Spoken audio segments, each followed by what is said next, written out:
So if you lived in ancient Bible times, odds are you lived under the authority of a king. And many of these kings claimed that they were gods, and they would even call themselves the image of God. Meaning they had authority to tell people what to do, order things to be made. Yeah, they got to define good and evil. And these kings would often make statues of themselves, which in Hebrew were called tselem, often translated as idol or image. But for Israel, they didn't view their kings as the God. In fact, they were never supposed to even make images of God. It's exactly right, and that was really unique for that time and culture. This is rooted, first of all, in Israel's belief that you can't reduce the creator God down to any one thing in creation. But there's another reason. People aren't to make images of God because God has already made images of himself. When did he do that? Well, let's go to page 1 of the Bible. And the first person we meet there is God.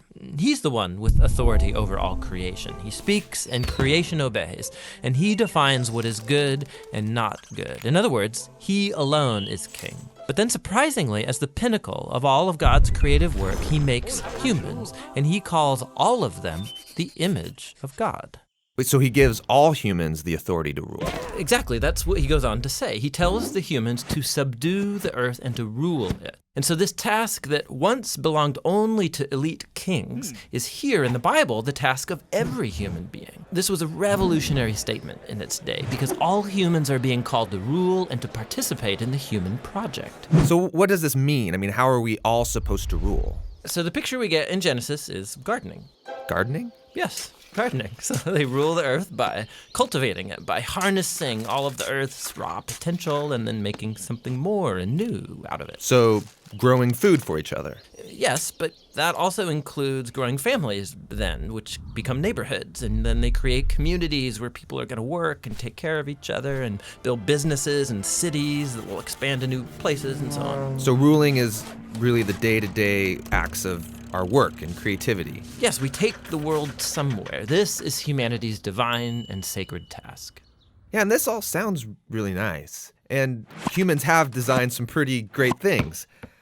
But just as often we create things that cause a lot of suffering and a lot of injustice. So maybe we shouldn't actually be ruling. Yeah, so the Bible addresses this. In Genesis, what happens is that God gives humans a choice about how they're going to rule. So are they going to use their authority for the benefit of others, which is God's definition of good, or are they going to turn away and define good and evil for themselves and use their authority for self-advantage? And in the story, they choose to define good and evil on their own terms. And so this is the Bible's depiction of the human condition. So sometimes we pull off amazingly good stuff, but just as often, despite our best intentions, we act selfishly and we create evil in the world. And so we're stuck as mediocre rulers making a mess of things. But that's not the end of the story. So the Bible goes on and it makes this claim that all of this was resolved when God bound himself to humanity through Jesus. And he showed us what it looks like to truly rule as a human. So what does it look like? Well, Jesus ruled by serving and by seeking the best for others, by putting himself underneath them and loving not just his friends, but also his enemies. And that's not a typical way to rule. And not only that, Jesus confronted the consequences of all of the evil and the death that we have created by our messed up ways of ruling. And he takes it. I mean, he lets it kill him.